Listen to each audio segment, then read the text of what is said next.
నాకు ప్రభు బల్ల గురించి చెప్తాము.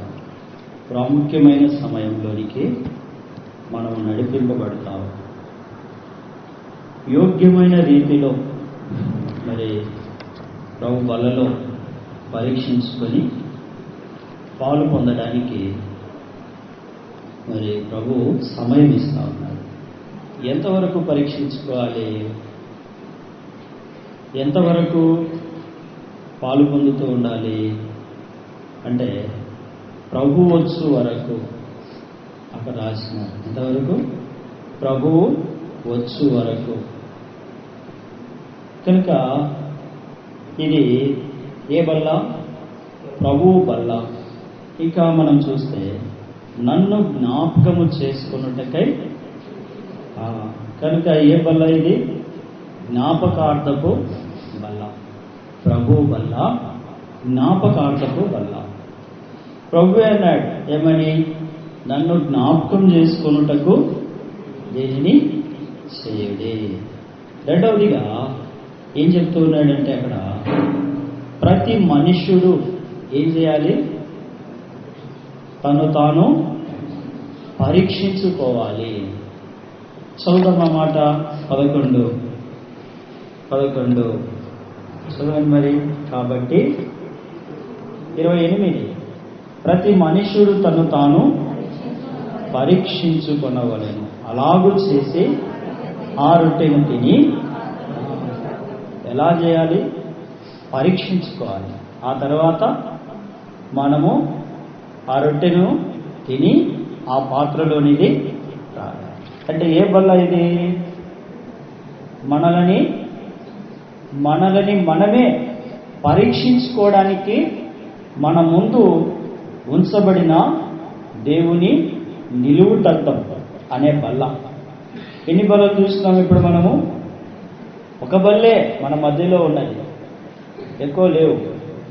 ఒకటి ప్రభు బల్ల, అది ప్రభువుని గురించే తెలియజేస్తా ఉంది కాబట్టి. రెండవది ఏ బల్ల? ప్రభు అన్నాడు, ఏమన్నాడు? 25వ వచనం, నన్ను జ్ఞాపకము చేసుకున్నటకై. ఏమని జ్ఞాపకం చేసుకోవాలి? నా శరీరము, నా రక్తం. ప్రభు శరీరము, ప్రభు రక్తం ఇది అని మనకు జ్ఞాపకం చేస్తా ఉంది. కాబట్టి ఏ బల్ల అది? జ్ఞాపకార్థపు బల్ల. మూడవదిగా మనల్ని పరీక్షించే, మనల్ని పరిశుద్ధపరిచే బల్ల. ఏ బల్ల అది? మనల్ని పరిశుద్ధపరచుకోకపోతే ఏమవుతుంది? నోవాహు దినాలలో జలప్రలయం, వర్షం వస్తూ ఉంది. మరి నోవాహుతో ఉన్న వారంతా ఓడలేకి వెళ్ళిపోయినారు. ఏమవుతుందిలే, ఎప్పుడు రాలే ఈ వర్షము, ఇప్పుడు వస్తూ ఉంది. ఇప్పుడు వచ్చినా ఏం చేస్తుంది? ఎంతకాలం ఉంటుంది? ఏదో 1 గంట 2 గంటలు అనుకున్నారు. ఎన్ని రోజులు వచ్చింది వర్షం? 40 రాత్రులు. 1 గంట అయిపోయింది, 2 గంటలు అయిపోయింది, 5 గంటలు అయిపోయింది, తెల్లవారుతాంది. అయినా వర్షం వస్తూ ఉంది. నోవాహు దగ్గరికి వెళ్ళి తలుపు తడతాము, ఏమైనా దేవుడు మన ఎడల అనే లేదు. అందుకే ఇక్కడ రాసినారు ఏమని? మనల్ని మనమే పరీక్షించుకోవాలి. కాబట్టి మనల్ని పరిశుద్ధపరిచే బల్ల. మరి బయట ఉన్నప్పుడు దేవుని ఇంటికి, వాక్యానికి, దేవుని సన్నిధికి వెలపట ఉన్నప్పుడు మనం ఏవేవో చేస్తూ ఉంటాం. ఆ సందర్భాన్ని బట్టి కొన్నిసార్లు కొన్ని సమయాలలో మరి వాక్యాన్ని తీసేట గట్టు మీద పెట్టి దేవుని వలయంలో నుంచి బయటికి పోయి ప్రవర్తిస్తూ ఉంటాం. మరి వీటన్నిటికీ శిక్ష ఉందని వాక్యం చెప్తా ఉంది. ఇదంతా కూడా పాపం అని చెప్తా ఉంది. మరి ఈ పాపం ఏం చేస్తూ ఉంది అంటే మనల్ని కృంగదీస్తూ ఉంది. కారణం అది బరువు అయింది. అందుకే వాక్యంలో మత్తయి సువార్తలో ప్రభువే చెప్తూ వచ్చినాడు, ప్రయాసపడి భారము మోసుకొనుచున్న సమస్త జనులారా. ఇక్కడ భేదము లేదు, ఏ భేదమునూ లేదు. అందరూ పాపభారములో, పాపమనే కాడి కింద ఉన్నారు. కాబట్టి మీరు ఏం చేయాలంటే మనల్ని మనం, నాకు నేనే, నీకు నీవే, నీవు నన్ను, నేను నిన్ను పరీక్షించుకుంటే క్రమం పోతుంది. అందుకే ప్రభు ఏమన్నాడు?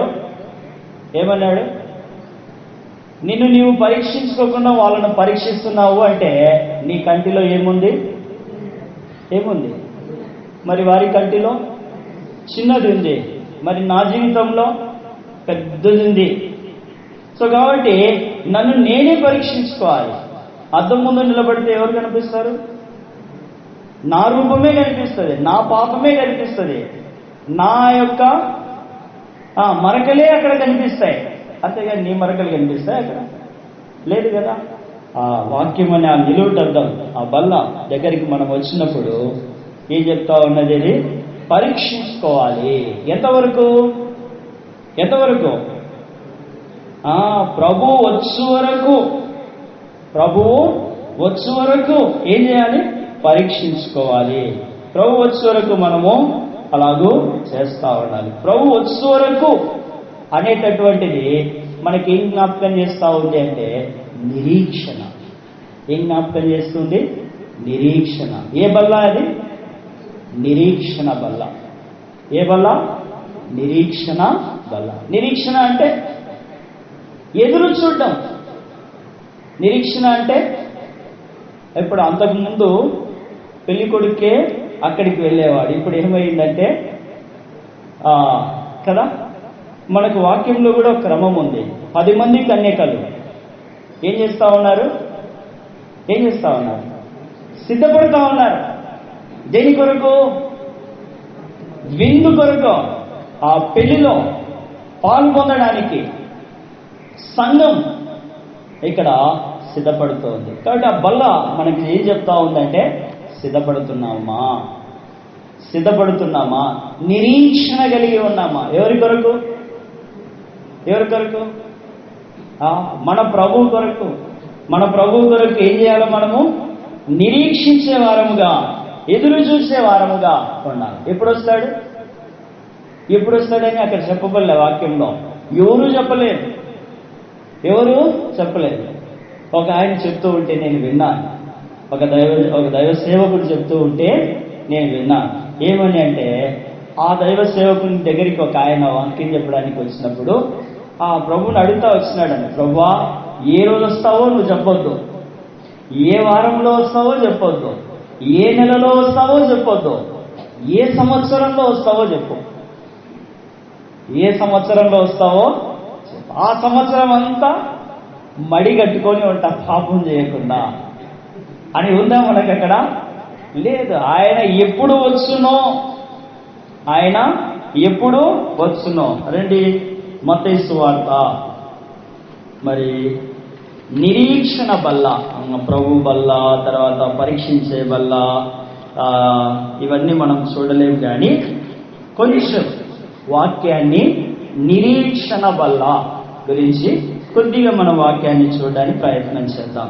25వ అధ్యాయం, మత్తయి సువార్త 25వ అధ్యాయం. ఎవరున్నారు అక్కడ? దానికంటే ముందుగా మనం చూస్తాం ప్రభు ఎప్పుడు వస్తాడు అని చెప్పినాడా, ఏమి, ఎట్లా అనేది చూద్దాం. 24వ అధ్యాయం, మత్తయి సువార్త 24వ అధ్యాయము 36వ వచనం నుండి మరి వచనం మార్చి వచనం చదువుకుందామా? 44వ వచనం వరకు. 36. అయితే ఆ దినములను గూర్చియు ఆ గడియను గూర్చియు తండ్రి మాత్రమే ఎరుగును గాని ఏ మనుష్యుడైనను పరలోకమందలి దూతలైనను కుమారుడైనను ఎరుగరు.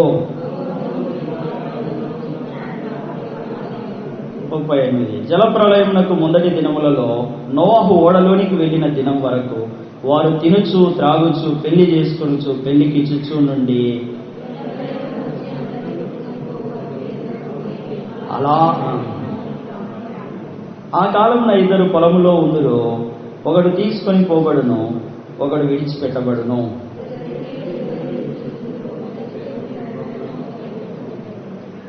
కావున ఏ దినమున మీ ప్రభువు వచ్చునో మీకు తెలియదు గనుక మెలకువగా నుండుడి.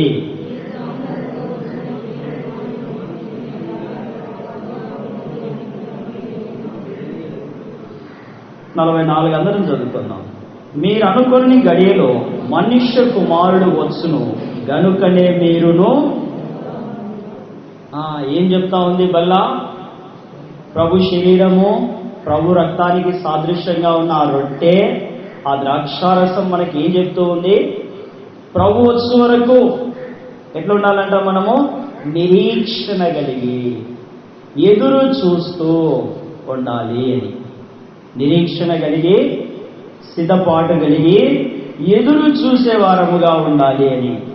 ఆయన ఎప్పుడు వస్తాడో ఎవరికి కూడా తెలియదంట. అక్కడ 36వ వచనం, ఏ మనుషుడైనను పరలోకమందలి దూతలైనను కుమారుడైనను ఎరగరు.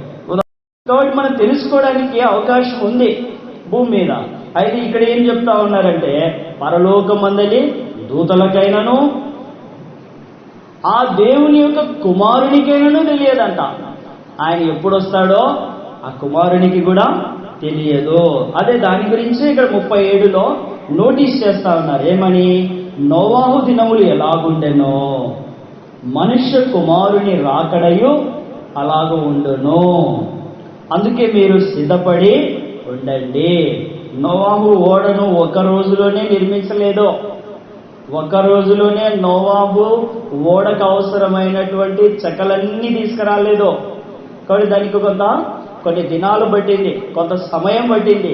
ఈ లోపల వారు తెలుసుకొని సిద్ధపడి మరి క్షమాపణ గురి ఉండవచ్చు. అయితే వారు అలర్జీలా ఏం చేసినారు? వాళ్ళు తినొచ్చు, త్రాగుచు, పెళ్లి చేసుకొనొచ్చు, పెళ్లికిచ్చుచు మరి ఉండడమే కాకుండా 39లో జల ప్రళయము వచ్చి అందరినీ కొట్టుకొని పోవు వరకు, ఎంతవరకు వారు ఎరగకున్నారు? వారికి ఆ దినాల్లో బైబిల్ లేదులేండి. మరి ఈ దినాల్లో మనకు పరిశుద్ధ గ్రంథం ఉంది. ఉండడమే కాదు, నాకంటే పెద్ద పెద్ద స్పీకర్లు, ఆత్మీయ అనుభవం కలిగిన వారు వస్తున్నారు. ఇక్కడ కూడా ఆత్మీయంగా ఎన్నో విషయాలు ఎరిగిన వారు చెబుతూ ఉన్నారు. అయినను మనము ప్రభు రాకడ కొరకై సిద్ధపడకపోతే, దేవునికి హృదయం ఇవ్వడానికి ఇష్టపడకపోతే, ఆ దినం యొక్క నష్టానికి, నీ ప్రాణం యొక్క నష్టానికి మరి ఎవరు జవాబుదారీతనంగా ఉండరు. అదే ఇక్కడ మనకు చెబుతోంది. అలాగుననే మనుష్య కుమారుని రాకడ ఉండును అని మనకు చెప్తోంది. కాబట్టి మనం ఎట్లుండాలి అంట?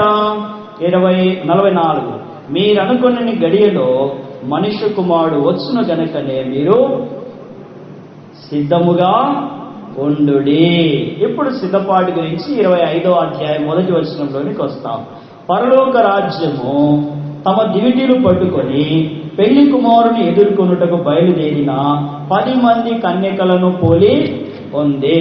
ఈ 10 మంది మరి ఏం చేస్తున్నారు, ఏమి అట్లా అని అవన్నీ కూడా అక్కడ రాసినారు 13 వచనాలలో. 13వ వచనంలో చివరిలో ఏం రాసినారు? ఆ దినమైన గడి అయిన మీకు తెలియదు కనుక మెలకువగా ఉండుడి.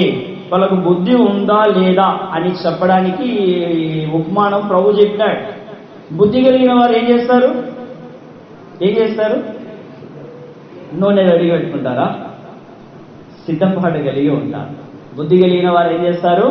సిద్ధపాటు కలిగి ఉంటారు. బుద్ధి లేని వారు ఏం చేస్తారు? అక్కడ చెప్పగానే చెప్పినారు కదా, మరి వాళ్ళు కూడా బయలుదేరినారు. బుద్ధి ఉన్న వాళ్ళు బయలుదేరినారు, లేనోటోళ్ళు ఇద్దరు బయలుదేరినారు. అయితే వాళ్ళకు బుద్ధి ఉందా లేదా అనేది ఎక్కడ తెలిసింది అంటే, కొంత దూరం పోయినాక తెలిసింది, కొంత ముందుకెళ్ళిన తర్వాత తెలిసింది. అదికే ప్రభు బల్ల చెప్తుంది, ఎంతవరకు నీవు సిద్ధపాటు కలిగి ఉండాలి, ఎంతవరకు నీవు ఎదురు చూడాలి, ఎంతవరకు నీవు కనిపెట్టుకుని ఉండాలి, ఎంతవరకు నీవు మెలకువగా ఉండాలి అంటే, ప్రభు వచ్చు వరకు దేవుడు అబ్రాహాముతో ఒక పని చెప్పినాడు. అవన్నీ తీసుకొచ్చి ఖండించి ఏ ఖండమునకు ఆ ఖండం ఎదురుగా పెట్టి రెడీగా ఉండమన్నాడు. ఎంతవరకు ఉన్నాడు ఆయన? పొద్దుగూకు వేళ ఆయనకి పాపం భారం అయిపోయి అట్లా అన్నాడు అంతే. అప్పుడే ప్రభు వచ్చి అట్లా దాటి వెళ్ళిపోయాడు. అప్పుడు ఏం చెప్పినాడు? అయ్యా 400 సంవత్సరాలు సంతోషంగా పిల్లలు ఆ పిల్లల పిల్లలు ఆనందంగా అనుభవిస్తారని చెప్పినాడా? ఐగుప్తుకు బానిసలుగా వెళ్ళిపోతారు. అయితే ఎవరు వచ్చి ఇప్పుడు బబులోన్లో నెబుకద్నెజరు వచ్చి చంపి తీసుకుపోయినట్టుగా లేదు అక్కడ. వీళ్ళకై వీళ్ళే అక్కడికి వెళ్ళిపోయినారు. కరువు వచ్చింది, క్షామం వచ్చింది. మరి అక్కడికి యోసేపు అందరికంటే ముందే వెళ్ళిపోయినాడు ప్రాణాన్ని కాపాడడానికి. అక్కడ రాసినారు ఏమని, యోసేపు నొద్దకు వెళ్ళి. యోసేపు నొద్దకు వెళ్ళి. యోసేపు ఇప్పుడు ఎట్లున్నాడు? గుంటలో లేడు, చెరసాలలో లేడు. ఎక్కడికి వచ్చినాడు? ఫరో తర్వాత ఫరో. ఒక్క మాటలో చెప్పాలంటే ఫరో ప్రభువు. ఆ దినాల్లో ఫరో అంటే ఎవరంటే దేవుడు. ఆ స్థానంలోనికి వచ్చినాడు. ఎవరు వచ్చినారు? హెబ్రీ పిల్లవాడు వచ్చినాడు. హెబ్రీయుడు వచ్చినాడు, ఐగుప్తీయుడు కాదు. ఇప్పుడు హెబ్రీయుడు వచ్చినాడు. మరి ఐగుప్తు దేశంలో ఉంటారు కదా, విద్య నేర్చిన వారు, శకునగానులు, సోలు చెప్పే వీళ్ళందరూ ఇప్పుడు ఎవరికి నమస్కరించాలా? ఎవరికి నమస్కరించాలా? యోసేపుకు నమస్కరించాలి, హెబ్రీయుడికి నమస్కరించాలా. కొంచెం తలకాయ వంగాలంటే కష్టంగా ఉంది, నడుము వంగాలంటే వారికి కష్టంగా ఉంది. కొన్ని దినాలు గడిచిపోయినాయి, కొంత సమయం అయిపోయింది. అప్పుడు ఏం జరిగిందంటే ఐగుప్తు దేశం అంతటా క్షామం, కరువు కఠినమైపోయింది. ఇప్పుడు ఫరో దగ్గరికి వచ్చినారు. ఎక్కడికి పోవాలా న్యాయంగా వాళ్ళు? ఎక్కడికి పోవాలా? చెప్పినాడు కదా ఫరో అంతా, ఇంకా మీరు ఏదైనా కానీ అక్కడికి పోయి ఆయనకి చెప్పుకుంటే ఆయన చూస్తాడని. పోలే. ఎందుకు పోలేదు? పిల్లోని దగ్గరికి పోయి నేను వంగాలా, నేను నమస్కరించాలా. ఇది అన్నమాట అక్కడ ఉన్న ప్రజల్లో, అధికారుల్లో, కొంచెం బాగా స్థాయిలో ఉన్న వాళ్ళంతా కష్టమైంది. ఎక్కడికి పోయినారంటే ఫరో దగ్గరికి పోయినారు. ఫరో ఏం చేస్తా అన్నాడు? యోసేపు నొద్దకు వెళ్ళండి. ఎక్కడికి పోవాలా? యోసేపు నొద్దకు వెళ్ళండి. ఎందుకు వెళ్ళాలా? మేము వెళ్ళాం. అయితే చచ్చిపోండి. అంతే సింపుల్, ఏం లేదాడా. మీకు అర్థం కావాలంటే మర్మాలు, ఈ గూఢమైన సంగతులు అవసరం లేదు. చాలా సింపుల్. ఏంటంటే ఫరో దగ్గరికి అందరూ పోయినారు. అయ్యా కరువు వచ్చింది, పంటలు పండలేదు, మీరు ఏం చేయాలా? మీరు ఏదో ధాన్యం ఇస్తే ఆ కలువ గంజో చేసుకుని తలా ఇంత తాగి బతుకుతామంటే ఫరో ఏం చెప్పినాడు? అవన్నీ ఏం లేదు. No more questions, go to Joseph, meet అంటూ జోసఫ్. అంతే, ఇంకా మీరు పోయి యోసేపును కలుసుకోండి. అవునా? ఏంది మేము మీరు కదా నీ ఇటుకొస్తే ఏంటి? ఏం లేవు, నేను పెట్టేసినాను, ఆ రోజు నేను ఇచ్చినాను, మీరు ఎందుకు అప్పటి నుంచి ఆయన కలుసుకోలేదు? గ్యాప్ ఎందుకు వచ్చింది? ఇవన్నీ ఎన్నో జరిగి ఉంటాయి కదా, మీరు ఆలోచన చేయండి. యోసేపు నొద్దకు వెళ్ళండి. వెళ్ళకపోతే ఏమవుతుంది? ప్రాణాలు పోతాయి. మీ ప్రాణ సంరక్షణకు అవసరమైన ఆహారము కొరకు ఎక్కడికి వెళ్ళాలి? యోసేపు నొద్దకు వెళ్ళండి. వాక్యం చెప్తా ఉంది, యేసు నొద్దకు, దేవుని యొద్దకు రండి, అప్పుడు మీరు ఏమవుతారు? బ్రతుకుతారు. ప్రభు బల్ల మనకు చెప్పేది అదే. మీరు బ్రతకాలి అంటే జీవములో, నిత్య జీవములో, ప్రభువుతో ఆయన సహవాసములో మీరు ఉండాలి అంటే ఏం చేయాలి? పాల్గొందండి.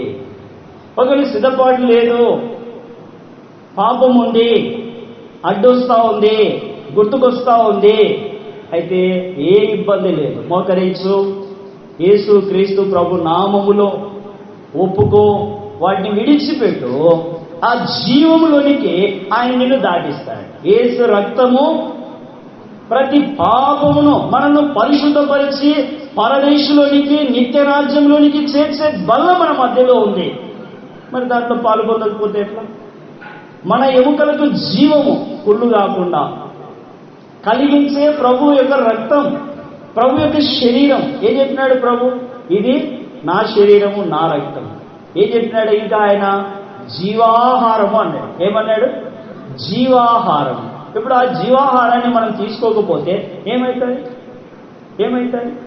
యేసు ప్రభు ఇంకో మాట చెప్పినాడు, నశించిన దానిని వెతికి రక్షించుటకే. ఎందుకు వచ్చినాడు మా యేసు ప్రభు? సిలువ మోయడానికి వచ్చినాడా? ఎందుకు వచ్చినాడు? ఎవరైనా మోస్తారు సిలువ? అది కాదు, మన పాప భారమంతా ఆయన మీద పడేది. ఆ సిలువను మోయడము ఎవరి వల్ల, ఎవరి తరము ఎన్నటికీ కాదు. అది ప్రభువే మోయాలి. ప్రభువే మోయాలి. కాబట్టి ఇప్పుడు నశించిపోకుండా మనం ఉండాలి అంటే, మన ప్రాణము ఆకలితో క్షామముతో నశించిపోకుండా ఉండాలి అంటే, ఫరో చెప్పినాడు, అయ్యా మీరంతా యోసేపు దగ్గరికి పోండి, అప్పుడు మీ ప్రాణాలు తెప్పరిల్లుతాయి, ఆహారం దొరుకుతాయి. అప్పుడు పోయినారు యోసేపు దగ్గరికి. పోయి ఏం చేసినారు తెలుసా? నమస్కారం చేసినారు. ఏం చేసినారు? నమస్కారం చేయకపోతే ఆహారం లేదు, వంగకపోతే, తగ్గించుకోకపోతే, ప్రభు దగ్గరికి వచ్చి ప్రభు బలలో పాలు పొందకుండా, తగ్గించుకోకుండా, ఒప్పుకోకుండా, విడిచిపెట్టకుండా, ప్రభు యొక్క రక్తాన్ని, ప్రభు యొక్క శరీరాన్ని సేవించకుండా మనం ఎన్నో మార్లు వెనుదిరిగిపోయినాం. అది మనకు నష్టం. అది మనకు నష్టం. ప్రతి ఆదివారం వస్తున్నాం ఆరాధనలో. మరి భౌతికంగా కావచ్చు, లేదా గంభీరంగా కావచ్చు, లేకపోతే మనసులో కావచ్చు, ఏదో విధంగా ప్రభునైతే ఆరాధిస్తున్నాం. ప్రభు మన ఆరాధనలనే స్తుతుల మీద ఆయన ఆసీనుడై ఉన్నాడు. చాలా సంతోషం. అయితే మన ఎముకలకు జీవమిచ్చే, మన రక్షణకు రుజువు, నువ్వు రక్షింపబడ్డావు అనడానికి రుజువేంటి? నేను రక్షింపబడినాను అనడానికి రుజువేంటి? ఇక నిలబడి గట్టిగా వాక్యం చెప్పడమా? పరిశుద్ధ గ్రంథాన్ని తెరిచి చదవడమా? ఏంటి?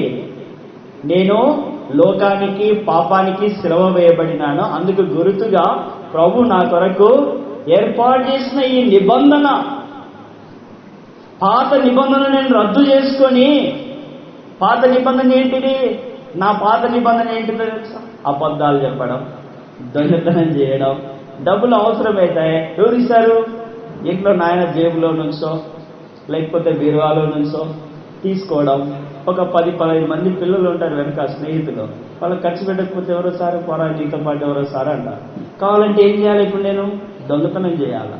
ఇది నా పాత జీవితం, పాత నిబంధన. అది అదే ప్రభు అన్నాడు, ఇది కొత్త నిబంధన, మనల్ని పరిశుద్ధపరిచే ప్రత్యేకమైన జీవితం. ఏంద్రా ఈ మధ్య వాడు మనతో పాటు రావడం లేదు, మన గ్రౌండ్లో కూర్చుంటే వాడు కూర్చోవడం లేదు, అంతా వాడు ప్రత్యేకంగా ఉన్నాడు అని తెలియజేసేది ఏంటిదంటే ప్రభు బల్ల. ఆ బల్ల మనకి చెప్తా ఉంది, పరీక్షించుకోకపోతే శిక్ష ఉంది. ఎవరు అయోగ్యంగా తిని త్రాగునో వాళ్ళకి ఏం కలుగుతాయంట రాసినారు కదా, శిక్షావిధి ఉంది. ఇంకా అనేకులు 30వ వచనం 29 నుంచి చదువుదాం. ఇందువలన మీలో అనేకులు బలహీనులను రోగులునై ఉన్నారు, చాలా మంది నిద్రిస్తున్నారు. అయితే మనలను మనమే విమర్శించుకునేలా తీర్పు పొందక పోదుము. మనము తీర్పు పొందిన లోకముతో పాటు మనకు శిక్షావిధి కలగకున్నట్లు ప్రభు చేత శిక్షింపబడుచున్నాము. కనుక ఈ మాటలన్నీ ప్రభు వల్ల మనకి జ్ఞాపకం చేస్తూ ఉంది. కనుక మనం ఎవరి కొరకు సిద్ధపడాలి? ఎవరి కొరకు? ప్రభు కొరకు. ఆ ప్రభు మనకి ఏముంచినాడు మన మధ్యలో అంటే, ఆయన శరీరానికి, రక్తానికి సాదృశ్యమైన రొట్టెను, ద్రాక్షారసాన్ని ఇక్కడ ఉంచిపోయినాడు. కాబట్టి ఇప్పుడు ఈ ప్రభు బలలో, ఈ నిరీక్షణ బలలో పాలు పొందాలంటే పస్కాను ఆచరించాల్సిన అవసరం లేదు. పస్కాను ఆచరించాల్సిన అవసరం లేదు. ఒక స్త్రీ వచ్చింది కదా, యేసు ప్రభు దగ్గరికి వచ్చింది. ఏం చేసింది ఆమె? అత్తరు బుడ్డి పాల్గొట్టింది. అది చాలా ఖరీదైందని కూడా వాక్యంలో చెప్తా ఉన్నారు కదా. ఆ దినాలలో కూలి, ఈ దినాల్లో కూలికి చాలా వ్యత్యాసం వచ్చింది. కాబట్టి అది ఎంతో విలువైంది, ప్రశస్తమైంది. అలాంటి దాన్ని కానీ ఆ ఊర్లో చాలా చౌకగా దొరుకుతుంది. మరి ఆ ఊరు దేనికి ఫేమస్, ప్రసిద్ధిగా ఉంది అంటే ఒలీవల నూనెకు. చెట్లన్నీ పోయినాయి. ఒకసారి మా మీద అధికారిగా ఉండేది ఒలీవా చెట్టు దగ్గరికి. అప్పుడు ఒలీవా చెట్టు ఏం చెప్పింది? న్యాయాధిపతుల గ్రంథం 9వ అధ్యాయంలో ఉంటుంది, 12-13లోనో ఏం చెప్పింది ఒలీవా చెట్టు? దేవునిని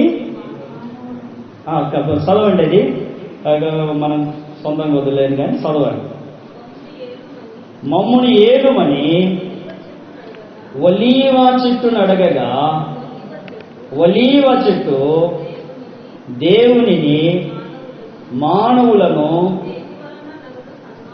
దేని వలన నరులు సన్మానించుదురో ఆనా తైలముని ఇవ్వకుండా ఇటు అటు ఊగడానికి నేను రమ్మంటారా? యేసు క్రీస్తు ప్రభు రక్తం చేత కడగబడిన మనము అనేకులను దేవుని ఇంటికి తోడుకొని రావడానికి మనం ప్రత్యేకించబడినాం. కాబట్టి ఈ పనిని వదిలిపెట్టి ఇటు అటు ఊగడానికి తిరగడానికి నేను ఎట్లా నమ్మంటావు? మనం చెప్పేవారముగా ఉండాలి. అది నేనైనా మీరైనా. నా మటుకు నేను ఆ బల్ల దగ్గరికి వచ్చినప్పుడు ఈ మాటకి నేనే జవాబు చెప్పాలి. మీ మటుకు మీరు వచ్చినప్పుడు మీరు జవాబు చెప్పాలి. ఇంకా ఆ తర్వాత కిందికి వస్తే ఇంకా ఎక్కడికి పోయినారు? ఆ చెట్లన్నీ ఎక్కడికి పోయినాయి? ఆ అంజూరపు మాధుర్యమైన ఫలాన్ని నేను ఇయ్యకుండా కదా, దేవుని వాక్యము జుంటి తేనె దారుల కంటే మధురమైన దాన్ని మనం జురుకున్నప్పుడు, దాన్ని మనం సేవించినప్పుడు, దాన్ని మనం మాధుర్యాన్ని చూసినప్పుడు మరొకరికి ఆ మాధుర్యం చెప్పడానికి వీళ్ళు యాడ్ నుంచి వస్తున్నామన్నా అంటే టౌన్ నుంచి ఏం చేస్తున్నావు అంటే ఇప్పుడు మామిడి పళ్ళు తెస్తాను, బాగున్నాయండి, రుచిగా ఉన్నాయి, ఫలానా చోట ఫలానా వ్యక్తి దగ్గర చాలా బాగుంటాయి, కొంచెం ఖరీదు కూడా తక్కువే, పోయి తెచ్చుకోండి చెప్తామా లేదా? లేదు అని చెప్తామా? బాగలేకుంటే బాగలేమంటాం, బాగుంటే బాగున్నాయి అంటాం కదా. ఇప్పుడు ఏం చెప్తామంటే ఆ చెట్టు అంజూరపు చెట్టు నా మాధుర్యం ఇవ్వకుండా నేను. ఆ తర్వాత ఇంకెక్కడికి వెళ్ళిపోయింది? ద్రాక్షావల్లి దగ్గరికి పోయినాయి. ద్రాక్షావల్లి ఏం చెప్తా ఉంది? ద్రాక్షావల్లి ఏం చెప్తా ఉంది?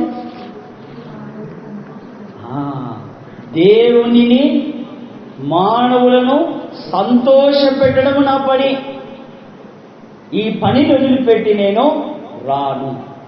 ఇప్పుడు ద్రాక్షారసము అంటే ప్రభు యొక్క రక్తము.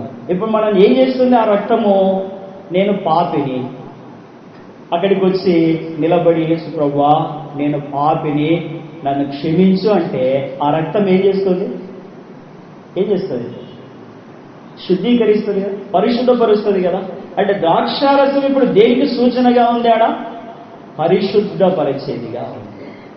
దేనికి సూచనగా ఉంది? పరిశుద్ధపరిచేదిగా ఉంది. ఈ పరిశుద్ధపరిచే ద్రాక్షారసం ఏమైంది? మనలో ఉన్న ఈ పరిశుద్ధత ఉందా? వాక్యపు వెలుగులో మనం 2 మాటలు చూసి ముందుకెళ్దాం. 2 యెషయా గ్రంథం 1వ అధ్యాయం. మన ద్రాక్షారసం, మన పరిశుద్ధత, మన రక్షణ అనే పాత్ర, మన రక్షణ అలంకారాలు ఎట్లున్నాయి?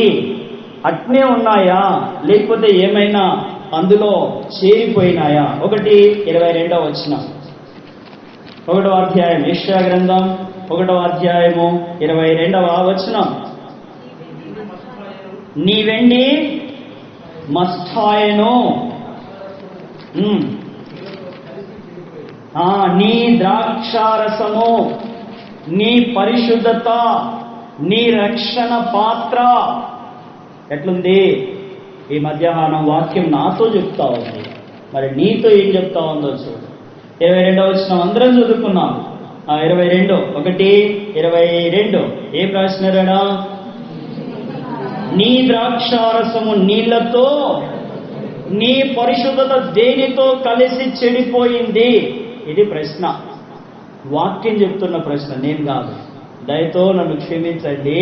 మీ పరిశుద్ధతను, మీ ఆత్మీయ జీవితాన్ని ప్రశ్నించేంతటి ఆత్మీయ అనుభవం కానీ ఆత్మీయ జీవితం కానీ నాకు లేవు. అయితే వాక్యం ఏం చెప్తుందంటే నీ ద్రాక్షారసము నీళ్లతో కలిసి చెడిపోయింది. నీటి యొక్క లక్షణం ఏంటి? నీటి యొక్క లక్షణం చంచలమైనది, స్థిరంగా ఒక చోట ఉండదు. ప్రభు రక్తము చేత కడగబడి దేవుని సహవాసములోనికి వచ్చి ఆ ప్రియుని యొక్క హస్తపు నీడలో దాగిన నీవు చంచలుడవై ఉండడం దేవునికి ఎంత మాత్రం కూడా ఇష్టం లేదు. గ్రహిస్తున్నామా? నీ పరిశుద్ధత, నీ ప్రార్థన, నీ వాక్య ధ్యానము, నీ రక్షణ నీ వదిలేండి, మన పెట్టుకుందాం. నీ అంటే మీ వరకే పోతుంది కదా. నేను కూడా ఆ వలయంలోనే ఉన్నాను కదా, ఆ యొక్క మేఘము కిందనే ఉన్నాను కదా. కాబట్టి మన పరిశుద్ధత, మన యొక్క రక్షణ, మన యొక్క భక్తి, మన యొక్క ప్రార్థన, మన యొక్క వాక్య ధ్యానం ఎక్కడ ఉంది? ఎవరితో కలిసిపోయింది? లోకస్తులతోనా? దుష్ట సాంగత్యం, మంచి నడవడికను నిరీక్షణ కలిగి ఉండమని ప్రభు బలమని చెప్తా ఉంది. మెలకువ కలిగి ఉండమని ప్రభు బల చెప్తూ ఉంది. సిద్ధపాటు కలిగి ఉండమని ప్రభు బలమని చెప్తా ఉంది.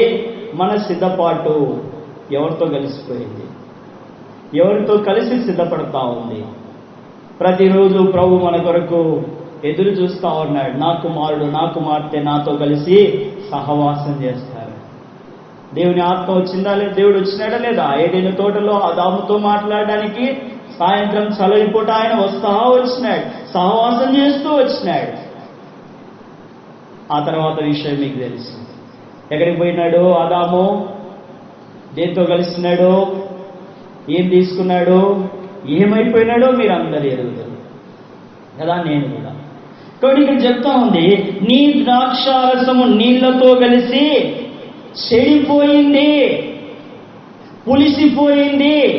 ఆ పులిసిన దానిని తీసివేయకపోతే ఏమవుతుంది? ముద్దంతా కూడా, కుటుంబం అంతా కూడా, సంఘం అంతా కూడా, నీవు బాగుంటే కుటుంబం బాగుంటుంది, కుటుంబం బాగుంటే సంఘం బాగుంటుంది, సంఘం బాగుంటే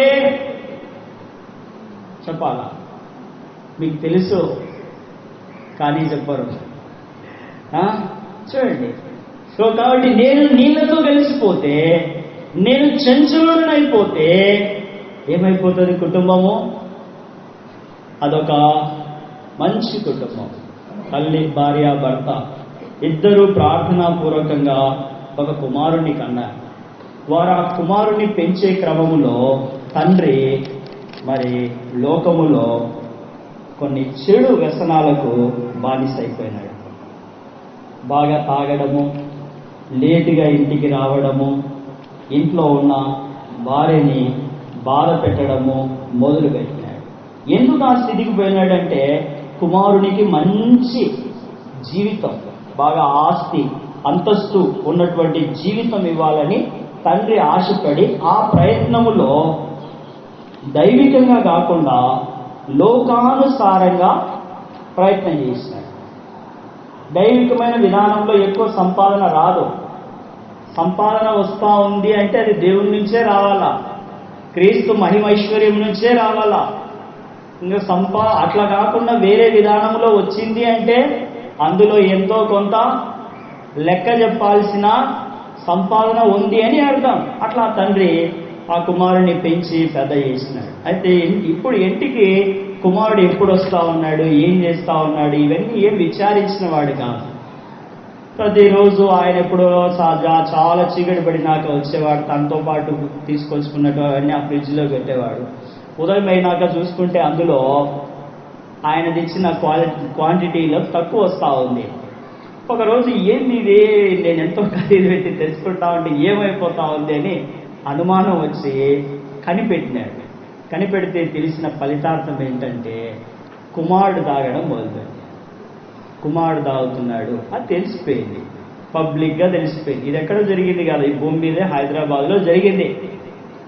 ఆ తర్వాత ఆ తండ్రి కొడుకును, ఏం రా ఇది చేయడం తప్పు కదా అంటే, నువ్వు తప్పు చేస్తా ఉన్నావు, నాకు చెప్తావా?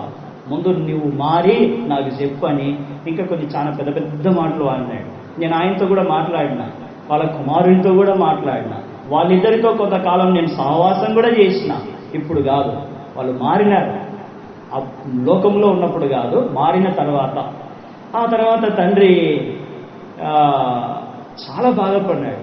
నా కుమారుడే నన్ను ఎంత మాట అన్నాడా అని ఆ మాటలు అట్లా ఉన్నాయి. మరి బాధపడి ఏం చేయాలా, కష్టమైనా సరే ఇష్టపడి నేర్చుకున్నాడు. కష్టపడి నేర్చుకున్న దాన్ని మానుకొని ఇంటికి వచ్చినాడు. ఇంటికి వచ్చి బైబిల్ తీసుకొని మోకరించి ప్రార్థన చేస్తూ ఉన్నాడు. ఫుల్గా తెలిసిపోయింది కదా ఇప్పుడు తండ్రికి, ఇంట్లోకి ఎవరు అడ్డు చెప్పేవాళ్ళు లేరు కాబట్టి ఫుల్గా దాగి ఇంటికి వచ్చినాడు. ఇంటికి వస్తే నాయన మధ్యలో కూర్చొని, వాకిలికి ఎదురికి మధ్యలో కూర్చొని కన్నీళ్లతో ప్రార్థన చేస్తూ ఉన్నాడు. ఆ మత్తులో ఈ పిల్లవాడికి ఏం అర్థం, ఈ మంచి యువకుడు అర్థం కాక పోయి పడుకున్నాడు. ఏదో పిచ్చి పడింది, ఇది పెద్ద యాక్షన్ నన్ను మార్చడానికి.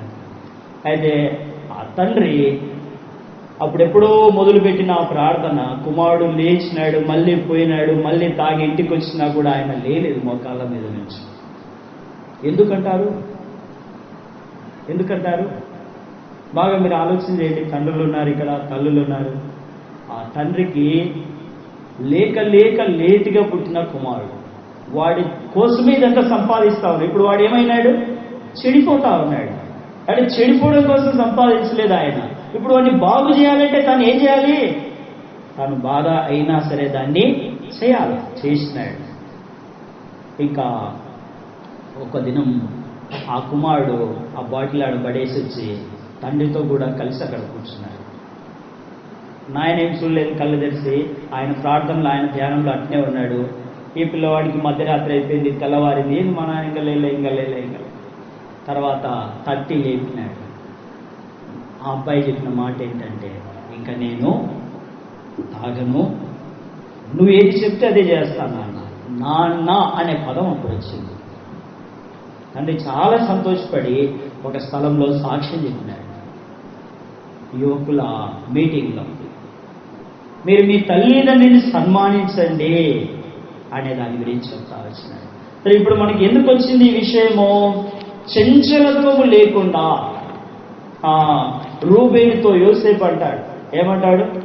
ఆదికాండం రండి, మరి దీవించేటప్పుడు మూడవ వచనంలో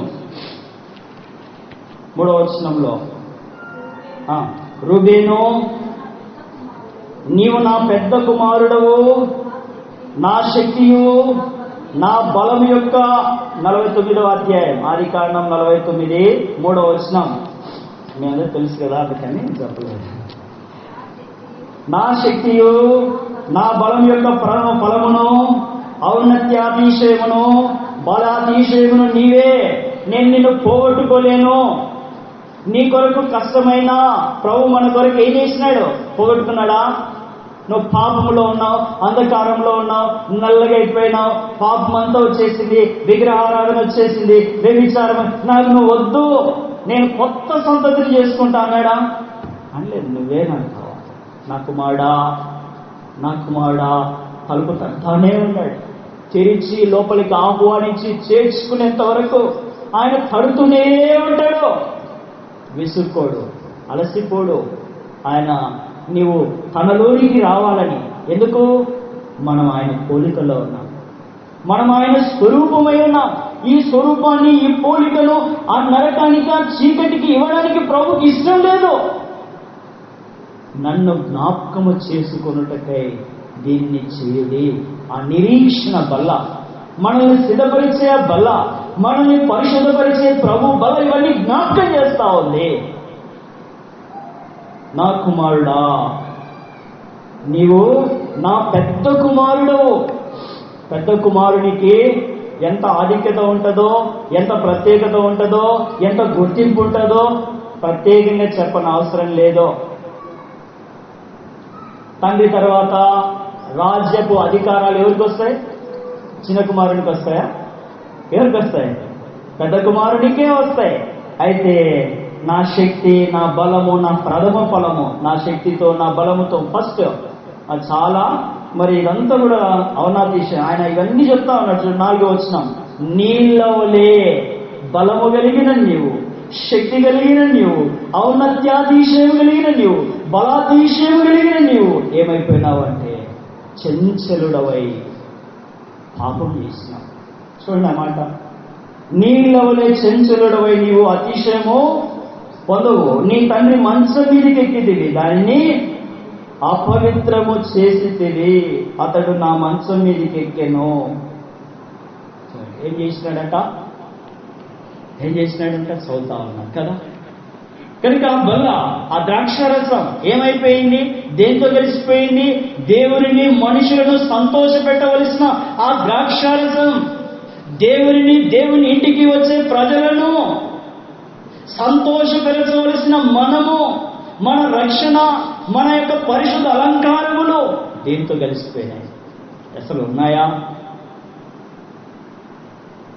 లేకపోతే, సిద్ధపాటు లేకపోతే, నిరీక్షణ లేకపోతే, మెలకువ లేకపోతే, యోనా ఎక్కడున్నాడు? ఎక్కడున్నాడు? అమరణ ఏం చేస్తా ఉన్నాడు? ఎవరో వచ్చినాడు, వచ్చి ఏమంటా ఉన్నాడు? ఓ ఈ నిద్రపోతా, ఏమొచ్చింది నీకు? సముద్రం ముంచేస్తా ఉంది, అరచేతిలో ప్రాణాలు పెట్టుకొని బిక్కు బిక్కుమని మేముంటే నీకెక్కడ నిద్ర పడతా ఉంది? నాకు తెలుసు ఎందుకు వచ్చిందో, అది నా కోసమే వచ్చింది. ఒప్పుకున్నాడు.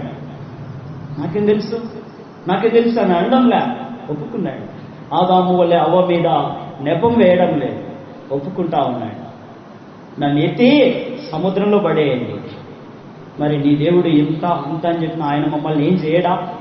ఏమి మిమ్మల్ని చేయడు, ఏమీ చేయడు. పాతాళ గర్భంలోకి వెళ్ళిపోయిన తర్వాత కూడా ప్రార్థన చేస్తా ఉన్నాడు. ఏమని? నన్ను జ్ఞాపకం చేసుకో. ప్రభు అంటా ఉన్నాడు, ప్రభు వల్ల జ్ఞాపకం చేస్తా ఉంది. నన్ను జ్ఞాపకము చేసుకున్నట్టకై పడిపోయినాం. అగాధములో ఉన్నామేమో, అంధకారములో ఉన్నామేమో, సముద్ర గర్భం మనల్ని ముంచేసిందేమో, ముందుకు సాగలేక ఒక చోట మనం ఇరక్కపోయినామేమో. వీటన్నిటిని బదులుపెట్టుకుని బయటికి రావడానికి ప్రభు శక్తి, చంచలత్వముతో బలాతిశయాన్ని, శక్తిని, ఔన్నత్యాన్ని కోల్పోయిన మనం తిరిగి అదే శక్తితో నింపబడ్డానికి ప్రభు వల్ల మనల్ని మళ్ళీ ఆ మెలకువలోకి, ఆ సిద్ధపాటులోనికి, ఆ పరిశుద్ధతలోనికి తీసుకురావడానికి ఇష్టపడతా ఉంది. కానీ చంచలమైపోయి, ఎందుకు చంచలమైపోయినాం? నీళ్లతో కలిసిపోయినాం. ద్రాక్షారసంలోకి నీళ్ళు వస్తే ఏమవుతుంది? మాధుర్యం పోతుంది, టేస్ట్ పోతుంది. ఏం పోతుంది? టేస్ట్ పోతుంది. పోయిందా లేదా? ఉందా? ఒకవేళ పోతే ఆ మాధుర్యం మరలా మనకి ఇచ్చే ప్రభు పాద సన్నిధికి వస్తాం. ప్రభు దగ్గరికి వచ్చి ఒప్పుకుందాం. తద్వారా ఆయన మనల్ని కరుణించేవాడిగా ఉన్నాడు. చివరిగా ఒక మాట చూస్తాం. ప్రభు బల్ల, నిరీక్షణ బల్ల. దేని కొరకు నిరీక్షణ? ప్రభు రాకడ కొరకైన నిరీక్షణ, ఎత్తబడుట కొరకైన నిరీక్షణ, మధ్యాకాశములో వేవేల దూతల పరిశుద్ధుల పరివారంతో వినబడుతున్న ఆ బోర శబ్దం వినుట కొరకైన మెలకువ. స్నేహితులతో కలిసి చిట్ చాట్లు అవి ఇవి. ఒక దినాన ఏమైతుందో తెలుసా? నోవాహు దినాలలో, లోతు దినాలలో ఇలాగే ఉండింది. ఏమవుతుందిలే, లోతు దినాల్లో అయింది, ఇప్పుడు అది నోవాహు దినాల్లో అయిపోయింది, మళ్ళీ వస్తుందా? ఏమి అయిపోయింటాయి, అన్ని నీళ్ళన్నీ అయిపోయింటాయి ఆకాశంలో అని అనుకుని ఉండొచ్చు. ఇప్పుడున్న పిల్లలు ఎంత టెక్నాలజీ తెలుసా? ఏది ఒప్పుకోరు, ఒక మాటతో చెప్తే కూర్చోవడానికి కదా, విలువ, గుర్తింపు ఇవ్వడానికి ప్రభు ఇష్టపడతా ఉన్నాడు. ఇవన్నీ ప్రభు వలన మనకి జ్ఞాపకం చేయబడతా ఉన్నాయి. ఇది నా శరీరము, ఇది నా రక్తము, నన్ను జ్ఞాపకం చేసుకున్నట్టుగా దీనిని చేయుడి. హోషేయ గ్రంథం 4వ అధ్యాయం. హోషేయ గ్రంథం 4వ అధ్యాయము 18వ వచనం చదువుతారా? హోషేయ 4:18. వారికి ద్రాక్షారసము ఏమైందట? ద్రాక్షారసం పరిశుద్ధతకు సూచనగా, జ్ఞాపకంగా ఉంది. ఆ పరిశుద్ధత వారికి ఏమైంది? ఎట్లా ఉంది? చేదుగా ఉంది. నీళ్లతో కలిసి ఉండడమే బాగుంది. ద్రాక్షారసం నీళ్లతో కలిస్తే మాధుర్యం కోల్పోతుంది. ఇంకా కొన్ని ఎక్కువ నీళ్ళు అయితే చేదవుతాయి. ఏమైపోతుంది? చేదైపోతుంది. హోషేయ 4:18 ఏం చెప్తా ఉంది చూడండి. 4:18. వారికి ద్రాక్షారసము చేదాయను, ఒళ్ళు తెలియని వారు మానక వారి అధికారులు సిగ్గుమాలిన వారై అవమానకరమైన దానిని సుడిగాలి జనులను చుట్టి కొట్టుకుని పోవును. తాము అర్పించిన బలులు బట్టి వారు సిగ్గునందుదురు. కాబట్టి ఈ మాటలు మనం అర్థం చేసుకున్నాం. మనకు చేదు, మీకు చేదు అనేది కూడా ఒకసారి జ్ఞాపకం చేస్తాం. డాక్టర్ దగ్గరికి వెళ్ళినాం, జ్వరం వస్తే, ఏదైనా రోగం వస్తే డాక్టర్ దగ్గరికి వెళ్తాం కదా. ఆ డాక్టర్ ఏం చేస్తాడు? ఇంతకుముందు కూడా చెప్పినా అనుకుంటా. ఏం చేస్తాడు? ట్యాబ్లెట్లు ఇస్తాడా లేదా? ఇంజక్షన్ వేస్తాడా లేదా? ట్యాబ్లెట్లు ఎట్లుంటాయి? తీయగా ఉంటాయా? పుల్లగా ఉంటాయా? తేలుగుంటే ఎట్లుంటుంది? తీయగా ఉంటుంది కదా. ట్యాబ్లెట్ ఎట్లుంటుంది? చేదుగా ఉంటుంది. మన లోపల ఏముంది? చేదు ఉంది. ఇప్పుడు ఆ చేదు చచ్చిపోవాలంటే లోపలికి ఏం రావాలా? చేదును చంపే ఆ చేదు రావాలా. పాపం విషయమైన కఠినత్వం రావాలా. పాపం విషయమైన అదే చేయడానికి కాదు, నేను చేయకూడదు అని ప్రభు సహాయం కోరుకుంటే ఆ పరిస్థితులన్నింటినీ తప్పిస్తాడు, ఆ పరిస్థితులన్నింటి నుంచి తప్పిస్తాడు. కాబట్టి ఇప్పుడు ద్రాక్షారసం అంటే పరిశుద్ధత. అంటే ఇప్పుడు ద్రాక్షారసం ఎక్కడుంది? ప్రభు రక్తం అనే స్థానంలో. ఈ ప్రభు రక్తం ఏం చేస్తుంది? మనల్ని పరిశుద్ధపరుస్తుంది. మనల్ని పరిశుద్ధపరిచే ప్రభు రక్తం మన మధ్యలో ఉంది. ప్రభు శరీరం గురించి మళ్ళీ ఎప్పుడన్నా చూస్తాం. మనల్ని పరిశుద్ధపరిచే ప్రభు యొక్క రక్తం ఇక్కడ ఉంది. మరి పరిశుద్ధపరుచుకోవడానికి ఏంటి ఇబ్బంది, ఏంటి ఆటంకం?